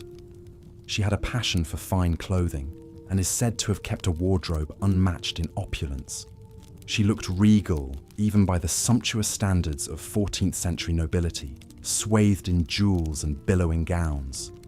Music was another great love, her court forever filled with minstrels and troubadours. She was a cultured patron of the arts and learning, collecting exquisite books and objets d'art from the continent. Yet Philippa also took her Christian faith most seriously, as any proper monarch must in medieval times. She devoted long hours to prayer and masses in the royal chapel, and practiced charity on a grand scale befitting her station. Her touching concern for the poor was much remarked upon, and convents, hospitals, and almshouses across England enjoyed her support. She was forever interceding to the king for mercy on prisoners, or pardon for criminals condemned. Hers was a gentle and moderating influence on the throne. Thus, even a queen renowned for her virtue had to walk a delicate line, balancing piety and dynastic duty, stately glamour and common compassion. Whether ensconced in sumptuous apartments attended by scores of ladies or on her knees in solemn prayer, Philippa had to be every inch the queen at all times, gracious but commanding, admirable from every angle. Edward appeared to adore her, remained relatively faithful, and mourned her most deeply at her passing. Yet he would take a mistress in her lifetime. One could only expect so much of a king. This was the central paradox of a queen's life. She must project an image of unassailable majesty, yet in truth, even her marriage was a political contract first and foremost. She must bear as many heirs as she could and raise them to rule, yet forever live apart from them and their simple childhood delights. She must act as intercessor for her people, yet never forget her place far above them. She enjoyed comforts and luxuries unthinkable to most, yet kingly whims might negate them at any time. To be royal was to live atop a pedestal, resplendent to behold, but confined on all sides. When English subjects gazed up and saw Philippa and her family in all their finery, they saw mythic figures more than flesh and blood. When we look back from our vantage point today, it can be hard to see past the crowns and castles and courtly fanfare, but Philippa's story reminds us that inside the royal robes beat a human heart, with cares and contradictions not so different from our own. So come, let us return to the halls of Windsor and feel like 14th century royalty for a moment. Imagine yourself in the embroidered velvet gown, rubies and sapphires sparkling at your throat, a golden circlet upon your brow. Minstrels play a delicate air on vielle and cittern, while you dine on glazed peacock and marchpane subtleties. Your children scamper off to the gardens for a game of cups and ball. Later nights will joust for your honour in the tilt yard. But linger not overlong on these pleasant scenes, for affairs of state await in the council chamber, and the clerics have endless documents to be reviewed and sealed. A crowd of petitioners gather in the outer ward, begging justice and favour.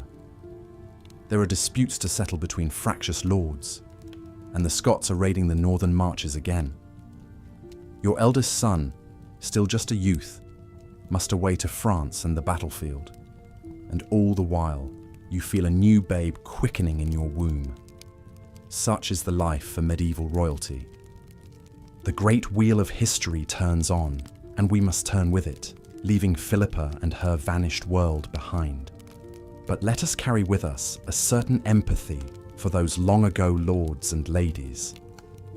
For in the dark, behind our closed eyelids, we may yet catch a glimpse of them in their private chambers, stripped of regalia and reputation. And there we might recognize kindred spirits, more like us than the storybooks suggest. The crown weighs heavy, but the humanity within endures. The crown jewels, of course, were among the most prized symbols of royal wealth and majesty during medieval times. These priceless coronation regalia, crowns, orbs, scepters, and swords were encrusted with glittering rubies, emeralds, sapphires, and diamonds the size of quail eggs. They were worn by the monarch during the most solemn ceremonies and state occasions. Kings and queens took great pride in commissioning ever more opulent crown jewels, each more dazzling than the last. Such ostentatious displays of riches weren't just for vanity's sake. They were calculated political statements meant to awe subjects and rivals alike with the vast resources at the sovereign's command. In an era before mass media, the bedazzling spectacle of a monarch decked out in jewel-encrusted finery was a powerful propaganda tool. It reinforced the divine right of kings, the notion that rulers were anointed by God to reign over their kingdoms. The crown jewels invoked biblical kings like Solomon, famed for their wisdom, but also their stupendous wealth and earthly glory. When worn in majestic cathedrals during holy festivals, they linked the worldly might of the monarchy to the spiritual power of the church. And when flaunted before foreign emissaries, they advertised the prosperity, sophistication, and indomitable strength of the realm. Amassing such fabulous royal treasuries was an expensive business. Skilled craftsmen devoted years to perfecting a single piece. The precious metals and gemstones were sourced from the farthest corners of the known world. Gold from Africa, rubies from Asia, emeralds from Egypt. Such far-flung origins only enhance the mystique of the jewels. The greatest medieval goldsmiths and lapidaries, experts in working with precious metals and gems, were lured to royal courts with promises of generous salaries, lavish workshops, and exalted titles. In some kingdoms, these artisans took on almost priestly status. Their arcane knowledge of metallurgy and gem cutting, considered akin to alchemy. Different cultures developed their own distinctive styles of royal regalia. The Holy Roman emperors sported an octagonal crown, mimicking the walls of Jerusalem.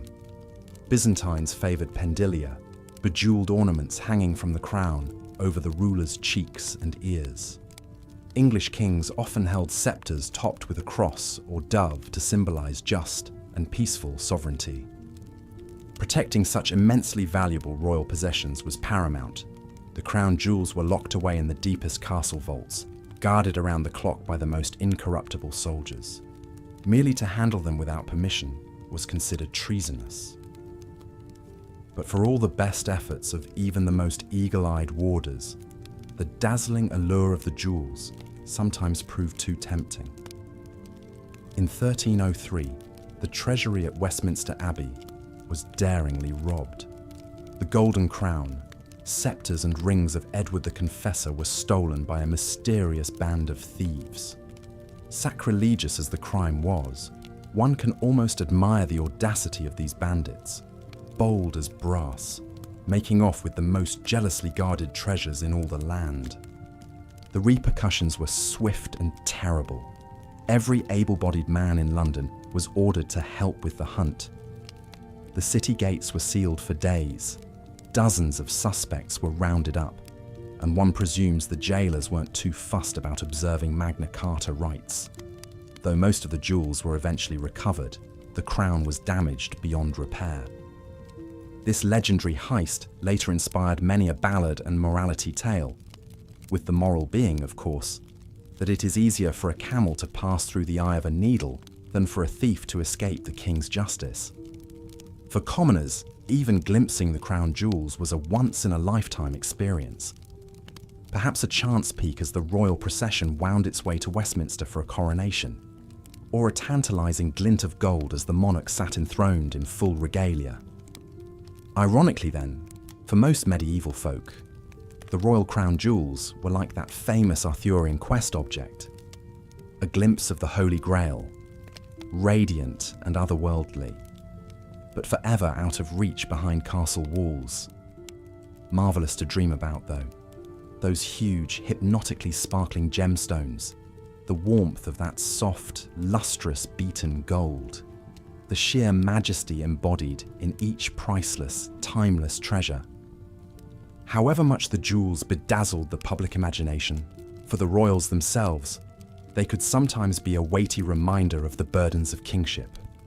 The 11th century German king Henry III reportedly despised wearing his crown, as it gave him headaches. The 13th century English monarch John was said to have pawned his jewels to finance his disastrous wars, a sign of his spendthrift ways. Perhaps it was a relief to set aside the £8 crown at the end of a long ceremony a day. But even in private, royals couldn't entirely escape the regalia. They wore smaller jeweled diadems and coronets as part of their everyday dress. Their furniture and tableware was festooned with gold and silver.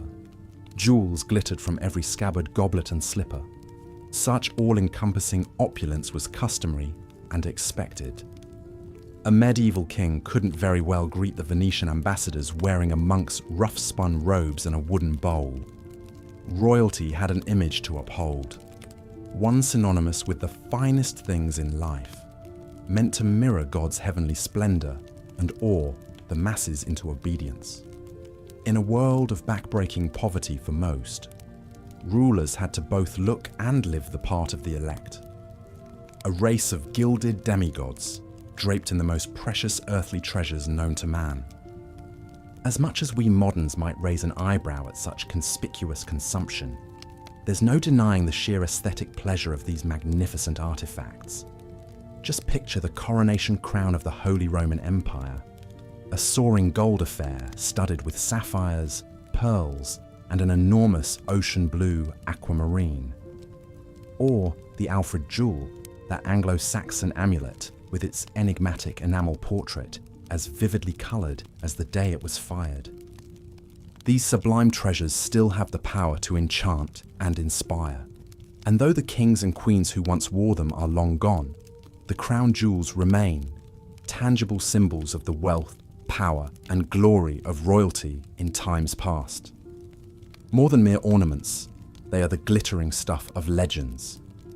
Of course, not all royal treasures were as flashy as gem-encrusted crowns. Monarchs also cherished more understated heirlooms that were no less significant. Take the coronation spoon used to anoint English sovereigns with holy oil, a battered little silver thing about as plain as a bean spoon.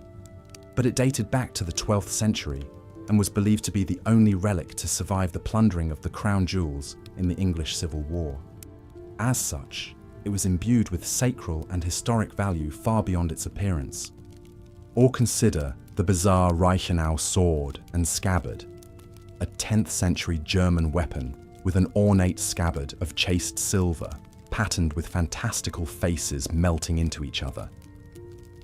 Scholars still argue whether the unsettling designs were meant to evoke the souls of warriors devoured by the blade, or a kingly lineage dissolving into the next.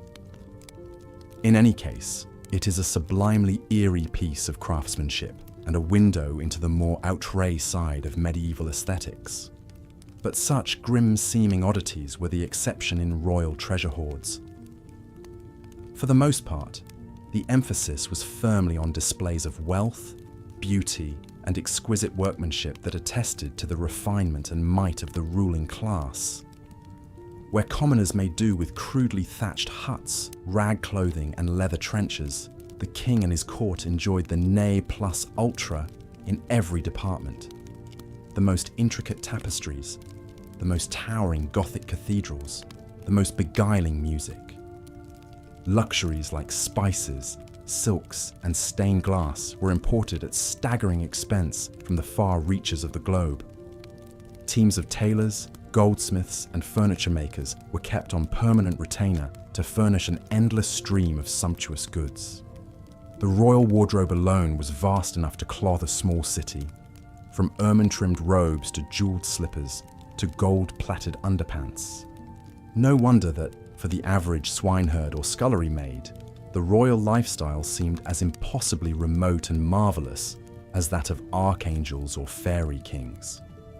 And no wonder that the ultimate fairy tale ending was for a humble hero to ascend to royalty, whether by pulling a sword from a stone, or marrying a prince, or simply waking to discover it had all been a beautiful dream.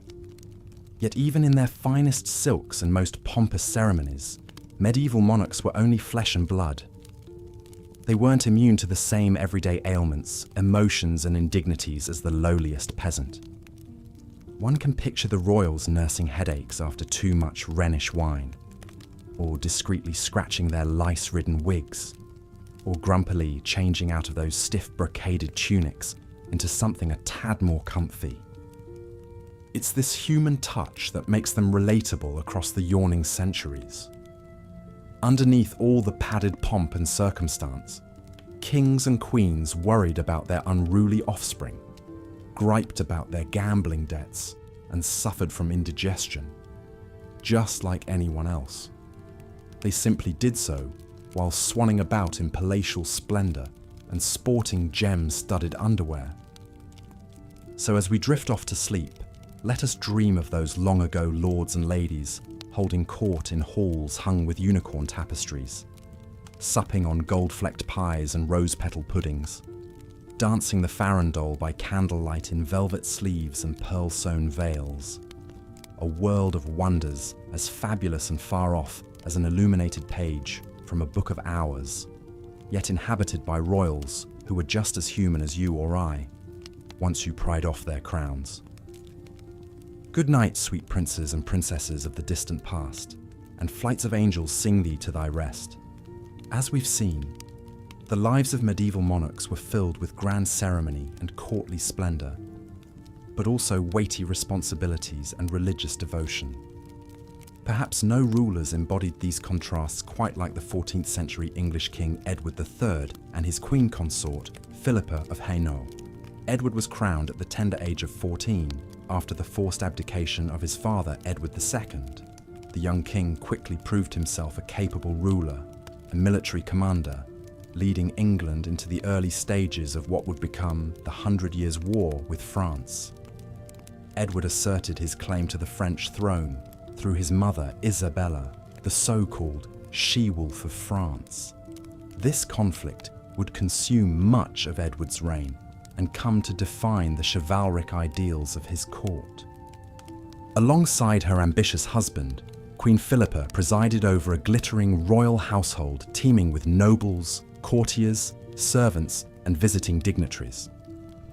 Philippa was no passive consort. She actively engaged in diplomacy, even personally negotiating a truce with Scotland, while Edward was away campaigning in France. The Queen was also a noted patron of the arts, particularly minstrels and musicians. Her influence helped shape the elegant, refined court culture for which she and Edward became renowned. Of course, the glamour and power couple dynamics of Edward and Philippa's marriage didn't preclude them from fulfilling the primary duty expected of any royal pair, producing heirs, and in this, they certainly rose to the occasion. Philippa bore a remarkable 12 children in total, including 5 sons who survived to adulthood. The eldest, Edward of Woodstock, would earn fame as the Black Prince and father the future King Richard II. Through Philippa's many daughters, the Plantagenet dynasty forged marital alliances across Europe. For all the splendour and intrigue that swirled around them, Edward and Philippa seem to have enjoyed a surprisingly stable and affectionate union by the standards of medieval royalty. Unlike his philandering father, Edward III never kept an official mistress. He relied on Philippa as a trusted political advisor and companion. According to some accounts, as the Queen lay on her deathbed, the grief-stricken Edward dutifully held her hand for several days until she passed. Even before Philippa's death in 1369, Edward began to withdraw from public life as he entered old age. The capable leader who embodied the chivalric ideal had grown increasingly infirm in both body and mind. During his final years, he fell under the influence of his grasping mistress, Alice Perez, who purportedly plundered the royal treasuries. When Edward himself died in 1377, the once glorious Plantagenet dynasty he and Philippa had built teetered on the brink of chaos. Their great-grandson Richard II would prove ill-suited to the throne, eventually deposed by rebellious nobles. But despite the turmoil that followed, the legacies of Edward III and Queen Philippa endured. It was Edward who first established English as the official language of his royal court, a shift away from the French that had long been favoured by the Norman elite. He also founded the prestigious Order of the Garter, still the world's oldest national order of knighthood. For her part, Philippa popularised the name Philippa itself in England, where it had been quite rare, but now took its place in the royal rolls. Even more than their tangible impacts, Edward and Philippa came to embody an ideal of enlightened monarchy, ruling with a mix of piety, chivalry, patronage, and power. In later centuries, when the Tudors and Stuarts looked back to forge an English identity, they often invoked Edward as a model king, a paragon of both warrior courage and courtly grace presiding over a flourishing medieval realm. That these images tend to gloss over the more complicated realities of Edward's reign attests to the lasting pull of Plantagenet legend. Regal power in the Middle Ages was so often a family affair, the fate of bloodlines and kingdoms bound together in a great generational chess match. For Edward III and Philippa, whatever personal affection they may have shared was always interwoven with hard-nosed political calculation. Their marriage joined England to Philippa's native county of Hainaut, creating a vital early alliance in the 100 Years' War to come. These same dynastic imperatives meant that royal children were often treated more as political game pieces than beloved family members. Even for an evidently doting mother like Philippa, her daughters were destined to be used as bargaining chips, their marriages auctioned off to the most promising bidder. Princesses were routinely packed off to distant lands, as young as 10 or 12, to cement an alliance or claim a throne. Such was the case for Edward and Philippa's second daughter, the Princess Isabella. At the age of just 13, Isabella was dispatched to Gascony to marry Edward's close ally, the Lord of Coucy. The young girl's lavish wedding in 1365 served as much a show of English wealth and power as a marriage ceremony. Poor Isabella's elaborate trousseau filled an entire ship, while her dowry of 4,000 marks required another vessel to transport.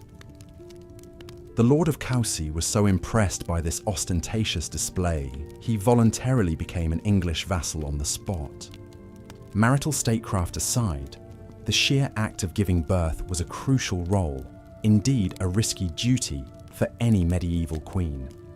With minimal understanding of hygiene and medicine, childbed presented moral peril for even the most exalted woman.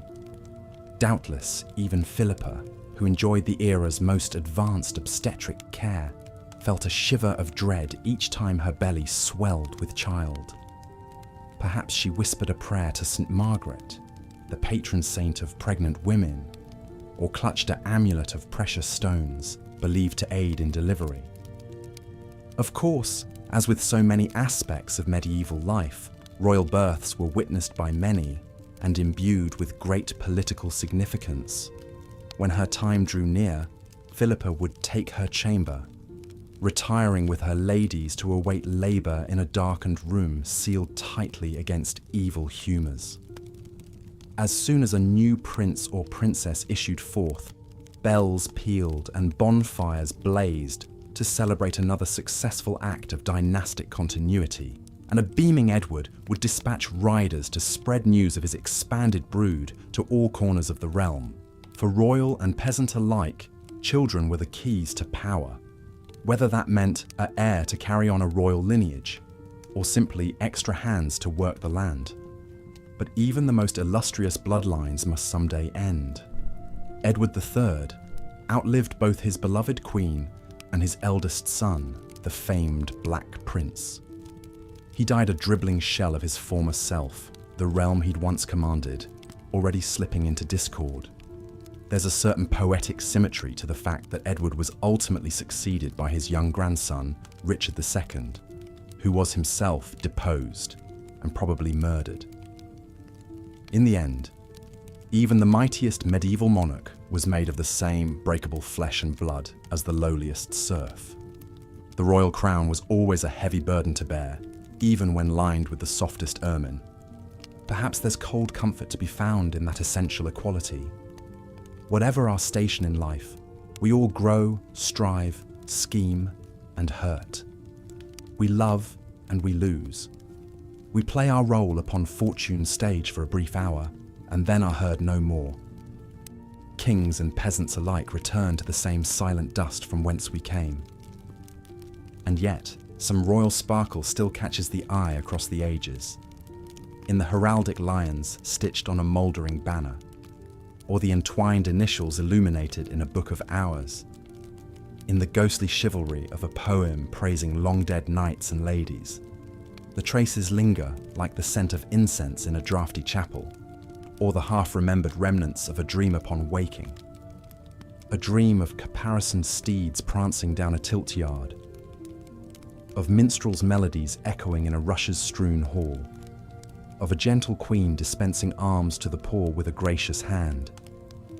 The clamour and pageantry fades into night's blessed hush, while somewhere in the distant darkness, a monarchy endures. As the sun set over the medieval kingdom, the castle grew quiet and still. The day's labours complete, the monarch and their court retired to their private chambers to unwind and prepare for the night ahead. For royalty, even these intimate moments maintained an air of refinement and ritual. Servants would assist the king and queen in changing out of their finery and into their sleeping attire. Luxurious nightgowns and robes of fine linen or silk, perhaps trimmed with delicate lace or fur, were donned. A chambermaid would brush out the queen's long hair with slow, soothing strokes until it shone like spun gold in the flickering candlelight. The king might sit pensively by the fire, sipping a goblet of warm, spiced wine as a page removed his shoes. These private quarters were the ultimate sanctuary, where royalty could let their guard down, away from prying eyes. Here, in the innermost chambers, the trappings of wealth and status were more understated. Tapestries depicting serene gardens and religious scenes adorned the walls, while plush carpets cushioned the stone floors. The massive canopied bed was piled high with embroidered pillows and blankets, an inviting cocoon promising a restful night's sleep. Before retiring, the monarch might linger over private correspondence at their writing desk, or pore over state documents one last time. A confessor would arrive to hear the royal confession and offer a blessing. Finally, with a weary sigh, the king and queen would slide into bed and draw the heavy velvet curtains closed around them, shutting out the world. As sleep descended, one wonders what filled the dreams of these powerful rulers. Did they envision victories on the battlefield, grand castles rising from their kingdoms, their legacy stretching through the centuries?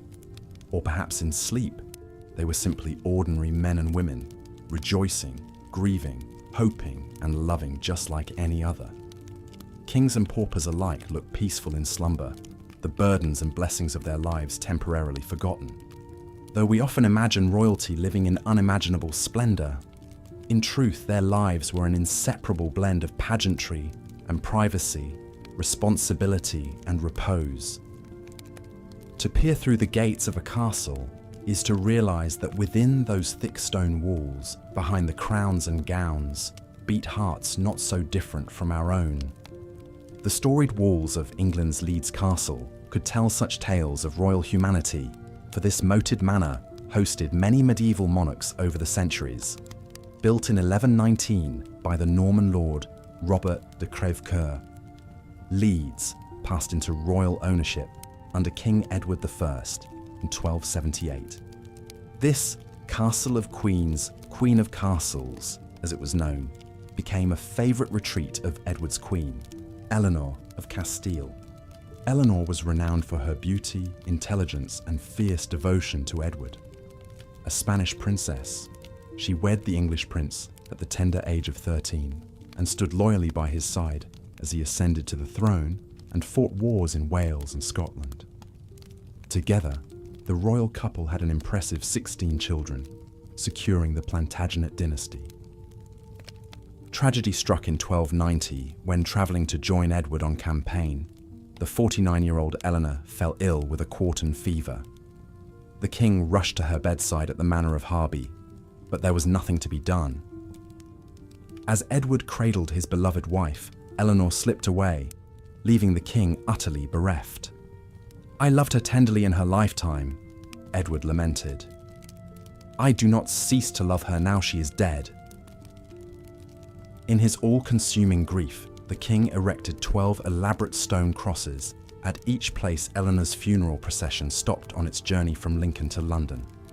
The Eleanor crosses were Gothic masterpieces, soaring monuments to an extraordinary queen and an enduring royal love.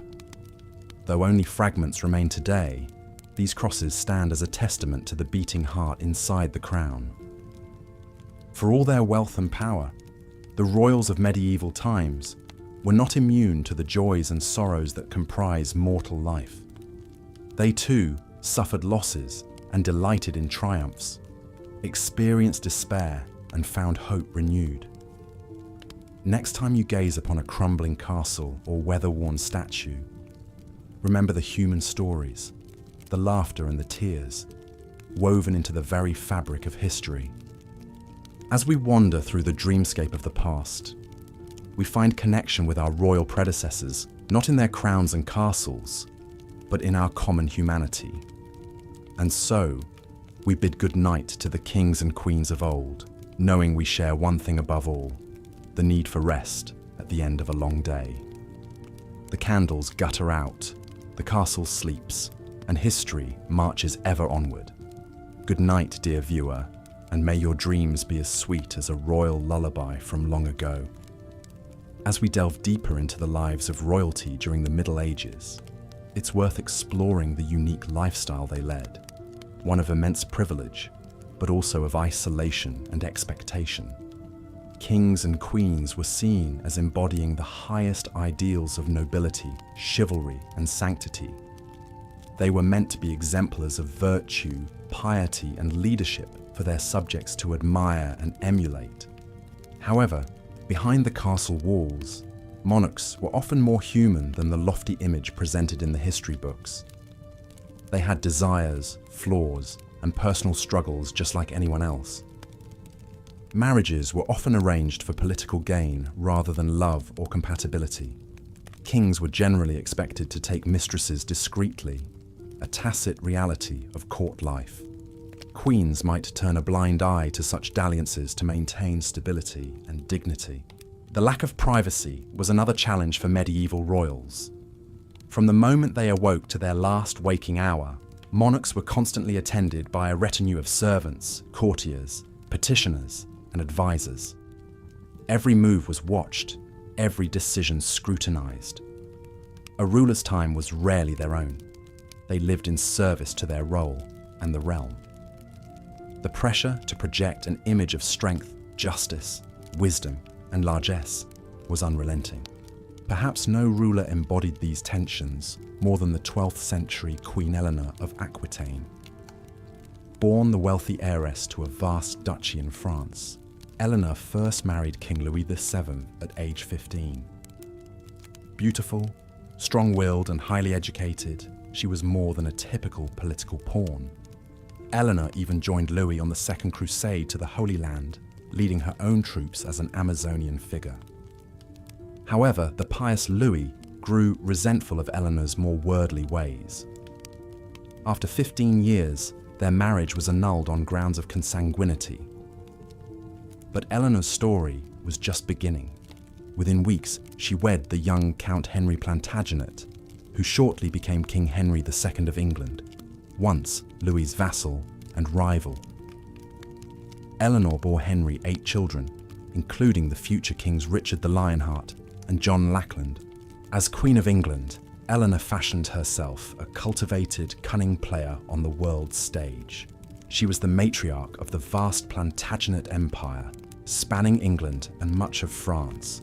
Her court at Poitiers became a centre of courtly love, troubadour culture, and chivalry, the epitome of refined romance. For all her influence and intrigue, Eleanor spent 16 years under house arrest when she supported her sons in a revolt against Henry.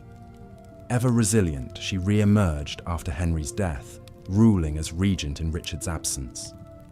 Eleanor's long, tumultuous life showcases the fine line medieval queens had to walk. Though constrained by their gender and role, the most brilliant found ways to carve out agency and influence. They were politicians, patronesses, diplomats, and dynasts, shaping the course of kingdoms, even as they navigated the prescribed boundaries of courtly behaviour. The great Angevin family discord also points to the precarity of even the most powerful royal houses. The privilege of birth was no guarantee of an easy life. Monarchs were beholden to many, to the nobility and gentry whose support they required, to the religious authorities who conferred legitimacy, to the common people who could revolt if pushed too far. Balancing all these interests while trying to impose their own will was a tightrope act. Perhaps that is what makes the royalty of the Middle Ages so enduringly fascinating. These were flawed individuals, shouldering the weighty expectations of their bloodline and station. We can trace the grand arcs of history through their lives, their triumphs and failures, their loves and losses. But we can also find glimmers of more recognizable humanity, parents trying to raise children, couples navigating the complicated dance of arranged intimacy, leaders striving to wield power while keeping their souls. In the final assessment, the royal life was as much of a gilded cage as a pedestal. The lavish trappings of monarchy came with hidden thorns. Every sumptuous feast was underlaid by the spectre of poisoning. Each glorious military campaign risked capture or death far from home. The beautiful ceremonies and rituals masked a life of constant performance. Even a king or queen's bedchamber afforded little true privacy or escape from their duties.